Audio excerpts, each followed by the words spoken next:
Assalamu alaikum. MashaAllah, tabarakallah. May Allah bless your little one.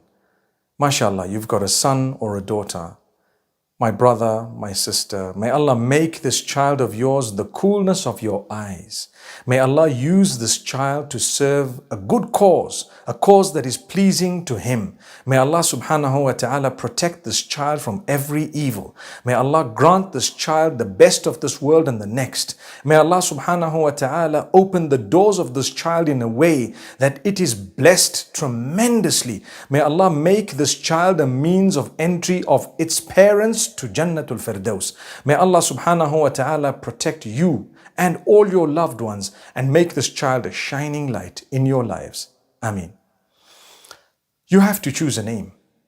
What type of a name should we choose? Well, you need to bear in mind that on the Day of Judgment, Allah is going to use the same name to refer to the child. So you have to have a name that's good. You're going to be proud of that name in front of Allah. That's what I would look at first. Secondly, who are my role models, my heroes? Who are those who have shown the obedience of Allah? Who are those who I really feel this child needs to emulate? That's not a bad starting point. Does the name have to be Arabic?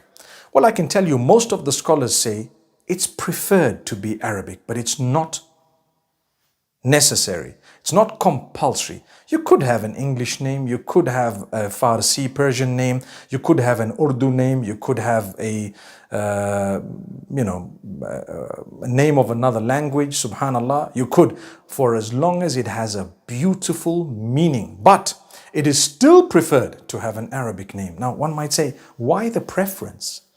Well, I tell you, if you give your child a beautiful Arabic name, one of the companions of the Prophet, or sallallahu alaihi wasallam, or one of the prophets, or according to a lot of the scholars, even one of the angels. Some scholars say you shouldn't keep names of angels, but it is permissible. I adopt the opinion that says it's allowed.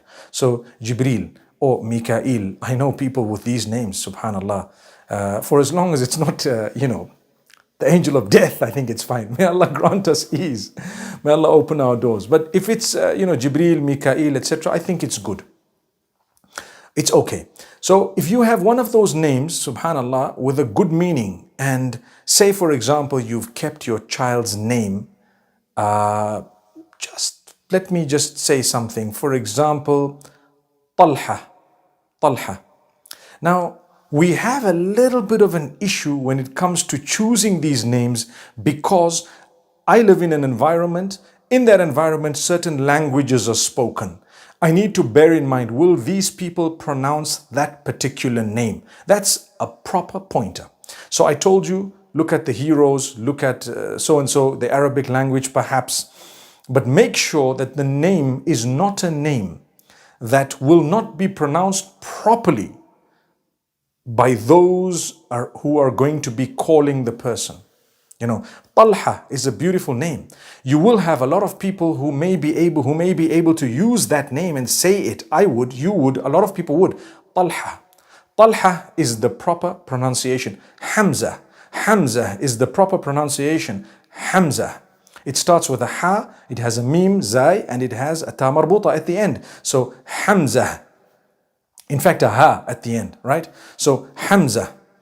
Now, people are going to say Hamza, right? I'm sure you've heard that. People are going to say Talha. Some might say Tala. I've heard people say Tala in the UK. And then, subhanallah, it's up to you to correct them all the time. So I would advise you to choose a name that in your environment, those who are going to call the child would not mispronounce it in a way that the meaning is going to change. If I say Tala, for example, who knows what it means, subhanallah, but correct them. And inshallah, it won't be such a bad meaning, even if they had to mispronounce. But sometimes the meanings become terrible. And secondly, another thing you must bear in mind is don't ever use a name in a language that's not the predominant language in your midst, and it sounds so bad if it were to be within your language. There are names like that. So sometimes, people have swear words in one language, and in the Arabic language, it's not a swear word. But you name your child that, and that child is going to be demonized throughout his or her life because you didn't think. And that's why when you are choosing a name, say it a few times, say it many times, ask people to say it, your family members to say the name, listen to it carefully and make sure that you're okay with it. Make sure it doesn't sound like a bad word in another language. Subhanallah. Even organizations, I've come across organizations that have named themselves such names that if they were to be looked at in English, it would be a huge swear word. A'udhu billah. But may Allah protect us. They didn't think. They thought, well, we're supposed to be having this Arabic name, but you're living in an English environment. The children at school are going to be swearing all day, calling your child. Come on. You owe the child a good name. Come on. So it's very difficult. And it's really something you need to consider. It's not just pick it up and that's it. No. You need to consider, especially when they are exotic names of today. Think very carefully. So keep a simple name, in a way that people would not mispronounce it, number one, badly mispronounce. And secondly is, it wouldn't have a wrong meaning in another language. If you knew those languages, especially predominant language. I'll give you an example. The name Ariana or Aryan, for example, a beautiful name. It's Persian. It's Persian. But if you were to translate it into Arabic, it has a very bad meaning. So Aryan would mean a person who's nude. Ariana would mean the same. That's just an example. And there are so many other names. Now, yes, while it is a good name, you will have to keep correcting people, especially if you're living in the Middle East. That's what it is. If you're living in the Middle East, people are they speak Arabic, they will get a shock, The name Nada is a beautiful name, but in some languages, it may have a bad meaning. Subhanallah. So if you're living in an environment where they don't speak that language, where it has a bad meaning, it's fine, fair and good. But if it does, please don't penalize your child. And these are just simple examples. Okay? Now, my brothers and sisters, a name should have a good meaning. The Prophet ﷺ, did he change names of people who converted or reverted to Islam? The answer is no. Besides, very few if they had terrible meanings.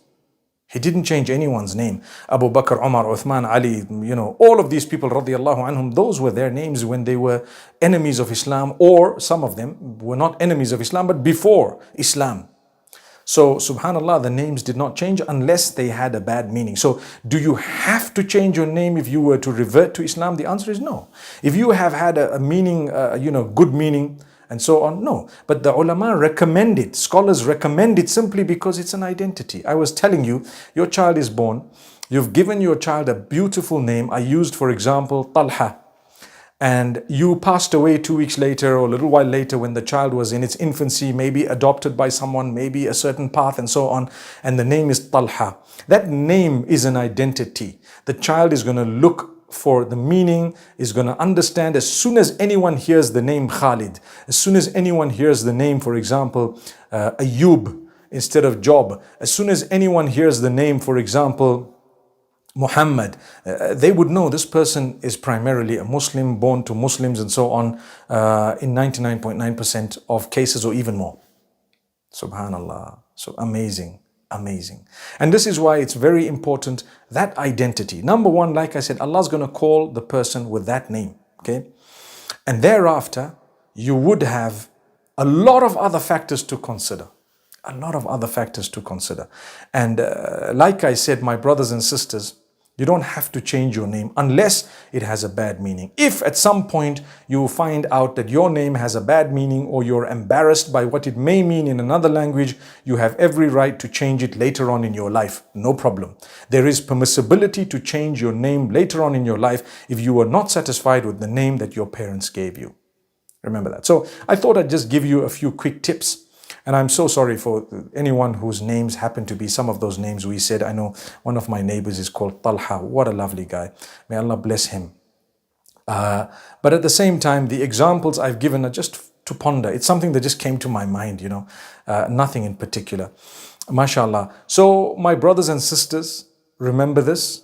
And inshallah, when you're naming your child, give them a good name, something simple, easily pronounced. You know, if you're going to keep the child's name so difficult to pronounce in such difficult Arabic, nobody's going to say that name. They're going to give the child a nickname that the child won't like. If you don't want a nickname, don't respond to it. If you don't want a nickname, don't respond to it. That's it. And correct the people every time they say it wrongly, and they will get it right. So if your name is something you would actually, something really, really difficult, you would need to correct people. It has happened to me a few times. Anyway, these were just a few tips, nothing hard and fast. May Allah subhanahu wa ta'ala bless every one of us and grant us children who will be the coolness of our eyes. Ameen. Those who don't have children, mashallah, at least you can contribute towards others naming their kids, inshallah. Reminds me, may Allah bless you guys with children, those who don't have children. That's something serious. I always make that dua. But before I go, whose right is it to name the child? The answer is simple, the parents. Simple. No two ways. Father and mother. That's it. They have the right, not the uncle, not the aunt, not the grandfather, not the parents, not the community, not everyone, not the tribe. No, the right belongs to the father and mother. That's it. Between them, they must come up with a good name. Subhanallah. Now, if they want to give that right to someone willingly, then alhamdulillah, they may do that. So in some cultures, they say, okay, I'll allow the aunt to give the name. Or they say, okay, can you name the child, give a name. People ask me, can you name our child? And I say, you won't like the names I choose, And what I normally say is pick 5 names and I might help you select one of the 5 from those which you like. Because I like different names, you like different names. It's okay.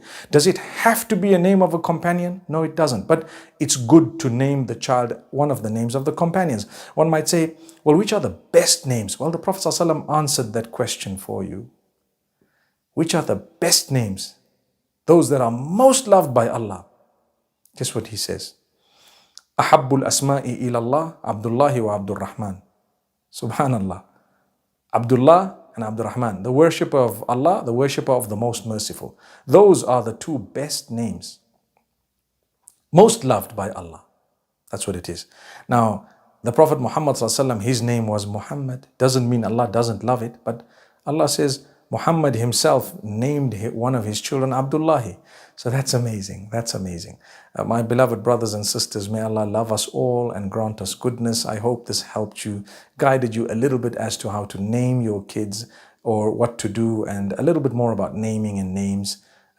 Keep them good names, inshallah. Keep them names with very, very good meanings. Preferably, like I said, the Arabic language, beautiful names.